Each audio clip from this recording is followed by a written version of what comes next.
16 বছর সংসদে গান হচ্ছে, মমতাজ পাগলি গান করছে, ফাট্টা যায় বক্তা ফাট্টা যায়। আর আমি দেখেছি সংসদে কতগুলো এমপি মন্ত্রী তারা টেবিল চাপড়াছে। কি মরদ্রি, হ্যাঁ, এইভাবে টেবিল চাপড়াছে। মুফতি শফি রহমতুল্লাহ বলেছেন, মারিফুল কোরআনে বলেছেন মুফতি শফি রহমতুল্লাহ আলাই, যে কেউ যদি গান বাজনা শুনে হাততালি দেয়, বাহাবা দেয়, ধন্যবাদ দেয়, সাথে সাথে তার স্ত্রী যদি থাকে তালাক হয়ে যায়। কোথায় মুসলিম? ওটা মহান জাতীয় সংসদ, যেখানে কোরআন তেলাওয়াত দিয়ে সংসদ শুরু হচ্ছিল, সেই জায়গার সংসদ চলতে চলতে গান গাওয়া হতে। ওই সংসদে ইমান কাউরও ছিল না, কাউরও ইমান ছিল না, যার কারণে এই দেশটা দুর্গতিতে পরিণত হয়েছিল। আজকে আমাদের বাংলাদেশ 20 কোটি ইমানদারের দেশ। সবাই ঐক্যবদ্ধ হয়ে এদেশের মাটিতে যদি ইসলাম আমরা দেখতে পারি, এদেশে চুরি হবে না, জানা হবে না, দুর্নীতি হবে না, অন্যায় হবে না। আমরা তো সব দেখেছি, একটাবার কি ইসলাম দেখা যায় না? আজকে এই যে আপনাদের গ্রামের সোনার টুকরা ছেলেরা এই একটা ফাউন্ডেশন করছে, সেই ফাউন্ডেশনের নাম কি? দিনের দান ফাউন্ডেশন। একটা কথা আছে, দিন দেখিয়া দান করো, কথা ঠিক কিনা? দিন শব্দের অর্থ জীবন ব্যবস্থা। এই দিন দয়বয়ে দিনের অর্থ হলো দিন শব্দ জীবন ব্যবস্থা। দেখো একটা মানুষের জীবন কিভাবে চলিচ্ছে, ভালো চলিচ্ছে না অসচ্ছলভাবে চলিচ্ছে, কষ্টে না দুঃখে, রাস্তাঘাট ভালো না মন্দ, এইগুলি দেখে দান করতেছে। এনারা এই ফাউন্ডেশন করেছেন। দিনের দান ফাউন্ডেশন শব্দের অর্থ হলো মানুষ যারা অসুস্থ আছে, এদের জীবন অবস্থা ভালো নয়, এদেরকে চিকিৎসা দেওয়ার দায়িত্ব সরকারের ছিল, কথা ঠিক কিনা? কিন্তু সরকার দেয় না। সরকার আইন করছে বৃদ্ধ ভাতা, বয়স্ক ভাতা, আবার হচ্ছে গরিবের রিলিফের কার্ডের ব্যবস্থা করেছে। কিন্তু দেখা যায় কত সরকার গেল, ওই সরকার দলীয় কর্মীদেরকে 20 বিঘা জমি তাকিয়েছে বৃদ্ধ ভাতা, আর গ্রামত ভাত পাচ্ছে না, অক্ষছে না, তোক দেওয়া যাবে না। যাই যে গ্রুপ, সেই গ্রুপের লোক দিয়ে দিয়ে পেট চালাছে। যাই ক্ষমতার যায় তখন তাই জুম্মার সভাপতি, এই কথা কোন জায়গায়, প্রাইমারির সভাপতি, হাই স্কুলের সভাপতি, হাটের সভাপতি, তারপরে আমরা মসজিদের সভাপতি, কলেজের সভাপতি, সিএনজি স্ট্যান্ডের সভাপতি, তারপরে লসিমনের সভাপতি, একে সভাপতি করি পদ দিতে দিতে যখন আর পদ থাকে না তখন পায়খানার সভাপতি হয়। হ্যাঁ কথা কোন জায়গায়, কে এত সভাপতি? এই 1630 জন লোক দিয়ে বাংলাদেশ চলছে, তাও শান্তি হয়নি। মাত্র 14 জন দিয়ে দেশ চলছে, কারেন্ট দেয় না। আলু এমন হওয়া হচ্ছে কোল্ড স্টোরের জায়গা হয় না। পেঁয়াজ এখন 1100 টাকা মন, পেঁয়াজ 250 টাকা কেজি কাজি। ভারতের লোকজন করছে যে বাংলাদেশে যদি পেঁয়াজ আমরা না পাঠাই তোমরা পেঁয়াজ পাবে না। এখন বাংলাদেশ থেকে পেঁয়াজ তুর্কদম লিয়া দাঁড়ে, যা নিংটির বাচ্চা লিয়া দা।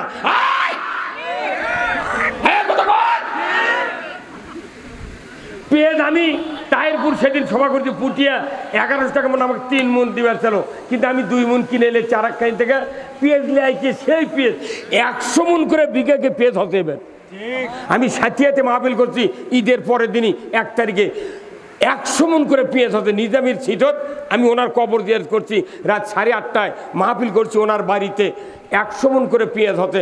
সেদিন মাহফিল করছি আপনার পুঠিয়া দুর্গাপুর, রাজশাহী দুর্গাপুর থানার।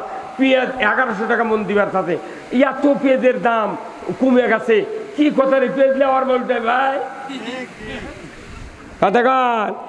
খালি যদি সার সিন্ডিকেট সরকার তুলে দিয়ে যদি সিন্ডিকেট ভাঙবার পারে, মোটটা সারের দাম এত নিচে আসবে, বাংলাদেশের কৃষক সার দিয়া কাদো লাগবে না, সারের উপর ধানের বস্তু। সরকারের এগুলো করা উচিত ছিল, কিন্তু ফেতরা, জাকাত, ওসর আর চামড়ার টাকা দিয়ে গরিবের পুনর্বাসন করার কথা ছিল। এটা আল্লাহর হুকুম, জাকাত, ওসর, চামড়া, ফেতরা। অথচ এই ফেতরা আমরা সবাই দিছি, এমনও মানুষ ফেতরা দিছি তাই ভাগে 2 টাকা পাবে।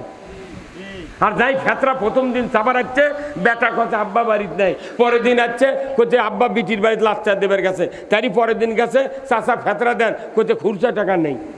তুই উদিনকে আছিস, উদিনকে আসছে ঘাটার মধ্যে দেখা আছে, চাচা কুন্ডি যাচ্ছেন, আরে ভাই আমি আমার শ্বশুরের বাড়ি যাচ্ছি, সব দাওয়াত দিয়ে যাও ওই দিকে আনবো, ইফতারি কর্ম সেই ধরে যাচ্ছি। তে চাচা তাহলে ফেতরা কোথায়, তুই রবিবারে আসিস নি, রবিবারে গেছে ওই বাড়িতে নাই, তখন ওই ওই ফকির ওই মিসকিন ওই গরিব বলে গেছে তোর ফেতরা তুই খা। এই হুজুর কথা কন দেখা, নারায়ণগঞ্জ আর ঢাকাত কয়দিন বসে আছেন খালি কোটি কোটি টাকা লিয়ে বাটাম ফাটাবি, কথা ঠিক কিনা? গরিবের কেউ চিন্তা করে না, কৃষকের কেউ চিন্তা করে না। এই বাংলাদেশে ব্রিটিশের আইন ডক্টর কামাল তৈরি করেছে, এই বাংলাদেশে যে আইন এটা হলো পুঁজিপতির আইন, গরিব মারা কৃষক মারা আইন তৈরি করা আছে। কৃষকের বাড়ির থাকবি পালসার হুন্ডা, কৃষকের বাড়ির থাকবি এসএস সিটের পাইপের দরজা, কিন্তু গরিবের কৃষকের বাড়ির কিচ্ছু নাই, গরু বেচে আবাদ করে। কৃষক স্ত্রীর কানের জিনিস বেচে আবাদ করে, আর ওই জুয়াচুররা ঢাকাত বসে থেকে খায়। এই কথা কন নাকি? এই যে এখন 34 মাসের কয়দিন যাচ্ছে, আর মাত্র কয়দিন পর টেলিভিশনে রেডিওতে পেপার পত্রিকায় লিখবি এসো হে বৈশাখ। কেরে আমরা ইরি লেগে মরে যাচ্ছি, কয়েক হাজার কোটি বিঘা বাংলাদেশে ইরি আবাদ হচ্ছে, যাদের জীবন এই ইরির উপর নির্ভর করতেছে। আয় ব্যয় সব কিছু, কথা ঠিক কিনা? ইরি যখন পাকা এই কলা পাকা হবি, দানা ডাববি, তখন ওরা ঢাকার থেকে করছে এসো হে বৈশাখ। তো রমজান এলো তখন করলো না এসো হে, এসেছো রমজান করলে না? ওই বৈশাখক ডাকিচ্ছে হলদে পাড়ের কাপড় সাদা কাপড়, বৈশাখী সেল দিয়া বাজারে বাজারে ঢাক ঢোলক বাজা বৈশাখীর গান করবি। যখনই গান করে বিকেলবেলা সান্তারের কানিত এমন কালো মেঘ করে, বৈশাখ কয় আমি তো ঘুমাচ্ছিলাম, তোমরা আমাকে ডেকেছে এতন করলে গে। তখন বৈশাখ মাস আল্লাহ আল্লাহ আমার ভক্তরা যখন আমাকে ডাকিচ্ছে ঢাক ঢোলক পিঠা, তাহলে আমি ভক্তকে বাড়ির কি এমনি এমনি কি খালি হাতে দেওয়া যায়? তুমি একটা মিষ্টি টিষ্টি কিছু দাও। তখন আল্লাহ করছে তোর এটা ব্যাপার হলো যে তুই মিষ্টিলে যাবো যানবাহন করছে, তুমি বাতাস দাও। বৈশাখের যানবাহন হলো বাতাস, আর মিষ্টি হলো কাঁটা আলা শিল। ওই ভক্তরা ডাকে তুললো শিল সান্তার থেকে শুরু হয়, একবার সিরাজগঞ্জের নাসিমের বাড়ি পর্যন্ত চলে গেল, একবার সামটা। কতক্ষণ টাকা? এক বছর সামটা হচ্ছিল। আমি পরানপুর হাবিব সিএবেন বিএনপির একজন নেতা, ওর বাড়িতে আমি ছিলাম ওই ঝড়ের দিনে। আমি বগুড়া গেছি বাড়ির থেকে, প্রত্যেকটা স্ট্যান্ডে এই ঢাকঢোলক বাজা বৈশাখের আহ্বানের গান করলো। যাহা মাগরিব পরে খালি মোনাজাত শুরু করছি, আর মুষলধারে বৃষ্টি আর ঝড় ডালডুল ভাঙ্গিছে। বাড়ির এলাকার থেকে করছে হুজুর এনা দোয়া করেন। কে দোয়া কর্ম কে ডাকতে আমার থেকে শুনে ডাক বুঝলু। না আবার রাত্রে যখন সবার জায়গায় বাড়ির যায়, তখন একদল যুবক সাদা চুন কিংবা রং লিয়া ওই পাকা রাস্তার উপর বসে লেগেছে এসো হে বৈশাখ। একটা মানুষকে যদি সম্মানিত মানুষকে যদি বলা হয় হে, তাহলে খেপে যায় না ভাই? তুই এমনি ডাকবো আসেন বৈশাখ সাহেব কবু, আপনি করে ক তুই হে কলুকে হে ক, তুই আরো খেপা। কথা কর। আমি মনে করি বাংলাদেশ সরকারে যারা আছে এই বৈশাখের সংস্কৃতি বাংলাদেশ থেকে মিটাইয়া দেওয়া দরকার। আমরা লক্ষ লক্ষ বিঘা জমি লাগাইছি মানুষের রেজেকের জন্য। আল্লাহ তুমি আমাদের এই ধানগুলো সহি সালামতে বাড়িতে পৌঁছানোর তৌফিক দিয়ে দাও। জোরে করে আল্লাহ আমিন।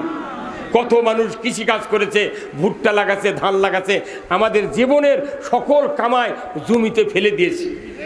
খালি নামাজ রোজার বক্তৃতা করলে হবে না। আমার দেশে যখন বন্যা হয়, যখন প্লাবন হয়, এলাকা ডুবে যায়, তখন কয় আমরা কয়েক বস্তা বিস্কুট কয়েক বস্তা চিড়া দিয়া মোকাবেলা করতে সক্ষম।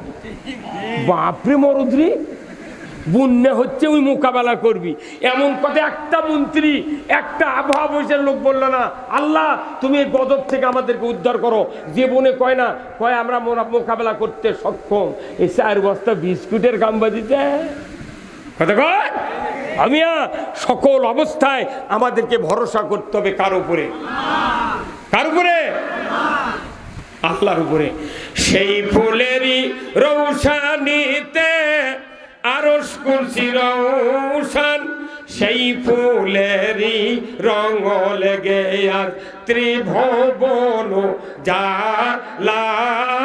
সাহারাতে ফুটল রে ফুল রঙিন গোলে লা লা সাহারাতে ফুটল রে ফুল চীনের রসিক ভ্রমর বুলবুল সেই ফুলের ঠিকানাই কেউ বলে হযরত মুহাম্মদ কেউ বা কামলি ওয়ালা সাহারাতে ফুটল রে ফুল রঙিন গোলে লা লা সাহারাতে ফুটল রে ফুল আজ থেকে ১৫০০ বছর আগে মক্কা মুআজ্জামায় আইয়ামে জাহিলিয়াত চলছিল।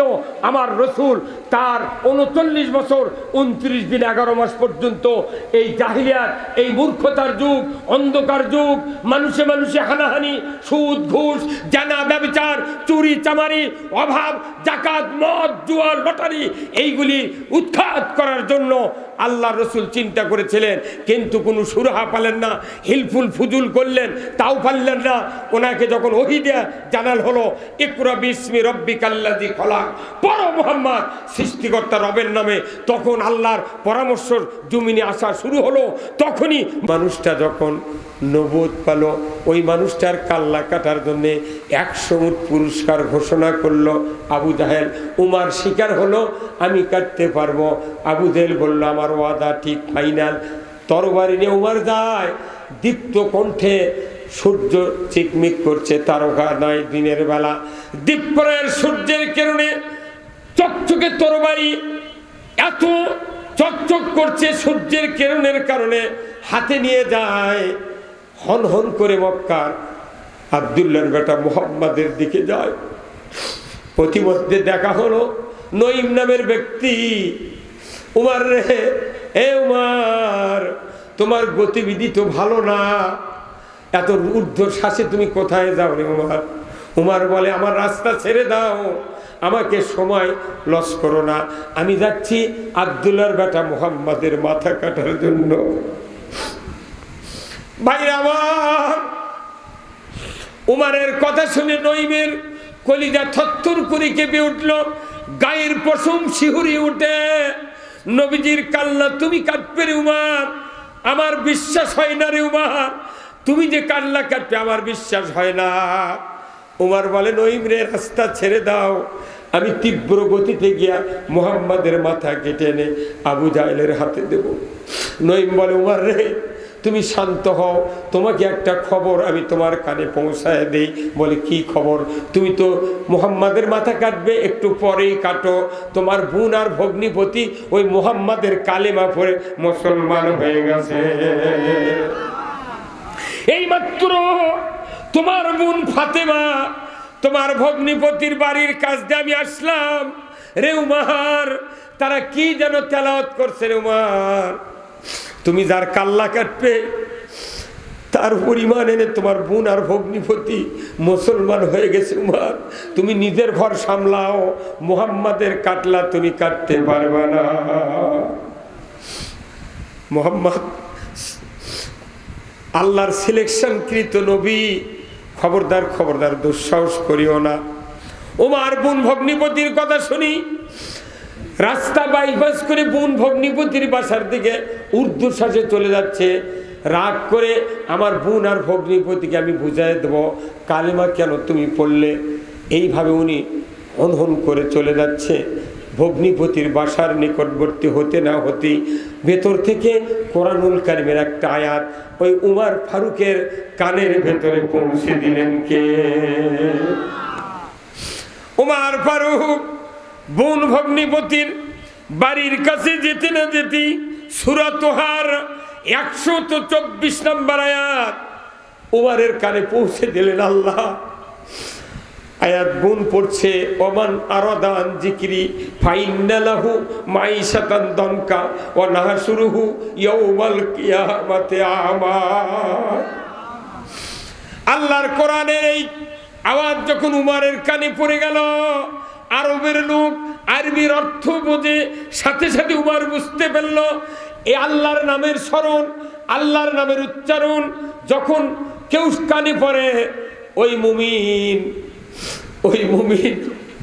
ওই মুমিন যদি শোনার পর যদি কোরআনের পক্ষে চলে তাহলে ওই মুমিনটা আসল মুমিন। আর যদি কোরআনের আওয়াজ শুনলো, আল্লাহর জবানের বয়ান শুনলো, যদি বিপরীতমুখী চলে, আমার আল্লাহ বলেছেন তার জীবনে যত জীবিকা আছে সব সংকীর্ণ করে দেওয়া হবে। কোরআন শুনলো কিন্তু কোরআনের পথে চললো না, আল্লাহ তার জীবিকা সংকীর্ণ করে দিবেন। কার কথা? আল্লাহর কথা। এরপরে বলা হলো এইভাবেই যদি তাদের গতিবিধি হয়, আল্লাহ যা বলেছেন সেই দিকে চলে না, মানুষ যা বলেছে সেই দিকে চলে। আমার আল্লাহ বলেছেন আমি কিয়ামতের দিন তাদেরকে অন্ধ করে উঠাবো। এই কথা যখন উমার কান দিয়ে বুঝতে পারল, যখন এত রাগ পয়দা হয়ে গেল, উমার আর বাহিরে থাকলো না, চিৎকার করে ভগ্নিপতির বাড়িতে ঢুকে তরবারির উল্টা পিঠ দিয়ে বোন আর ভগ্নিপতিকে আচ্ছাতরে প্রহার করতে লাগলো। ঈমান আনার পর তাকে ধন্যবাদ না দিয়া তরবারির আঘাত করে তাদেরকে রক্তাক্ত করে দিল। ধরে বলুন ঠিক কিনা? আজকেও বাংলাদেশে সারা পৃথিবীতে ফিলিস্তিনিতে কোরআনের পক্ষের লোকদেরকে ইসরায়েল বোমা মারে। কথা ঠিক কিনা? বোমা মেরে মেরে মুসলমানদেরকে শেষ করে দেয়, মুসলমানদেরকে জেলে তুলে হামলা করে, মামলা দেয়। মুসলমান হলি রাজাকার আর জঙ্গি বলে। কথা ঠিক কিনা? আমার ভাইরা, উমর ফারুক ভেতরে ঢুকে প্রহার শুরু করে দিল। মারতে মারতে এক পর্যায়ে তরবারির উল্টা পিঠের আঘাত ভগ্নিপতির মাথায় এত জোরে লেগেছে, রক্ত ফেটে, মাথা ফেটে রক্ত ফিনকি দিয়ে বেরিয়ে উমারের গা মেখে গেল। বোন বলে ভাইজান রে, তোমার কি দয়া হয় না? আমার স্বামীকে তুমি মেরো না, আমাকে মেরে মেরে শহীদ করে দাও। তোমার ভগ্নিপতির মাথা ফেটে রক্ত বেরিয়ে যাচ্ছে, তোমার কি দয়া হয় না? উমার যখনই রক্তের দিকে তাকায়ছে, আল্লাহ রব্বুল আলামিন উমারের কলিজার ভিতরে আল্লাহর কোরআনের ভালোবাসা পয়দা করে দিয়েছে। উমর রক্ত দেখার সাথে সাথেই এমন একটা হেদায়েতের ছোঁয়া আল্লাহ তাআলা উমরের কলিজায় দিয়েছেন। উমর সাথে সাথে বলে, বোন রে, ভুল করেছি রে বোন রে, তোমরা কি পড়ছিলে আমাকে দেখাও না, একটু দেখাও না। বোন ফাতেমা বলে, ভাইজান তুমি তো আমার বড় ভাই, কিন্তু শোনো, তুমি তো নাজাসাত, তুমি তো মুশরিক, তুমি তো অপবিত্র, তোমার হাতে পবিত্র খণ্ডটি দেওয়া যাবে না। তুমি গোসল করো, পবিত্র হয়ে আসো, তোমাকে খণ্ডটি দেওয়া হবে। খণ্ডটি দেওয়া হলো। গোসলের পর উমর আরবের লোক, আরবি ভাষা পড়তে পারে। ওমান আরাদা আন যিকরি ফাইন্না লাহু মাইশাতান দনকা ওয়া নাহশুরুহু ইয়াউমাল কিয়ামাতে আমা। কিয়ামতের দিন অন্ধ করে উঠাবে, আর তাদের দুনিয়ার জীবিকা সংকীর্ণ করে দিবে কে? উমর ফারুক যখন বুঝতে পারলেন, তখন বোনকে বললেন, বোন রে, আর দেরি করব না, নিয়ে চলো বিশ্ব নবীর দরবারে।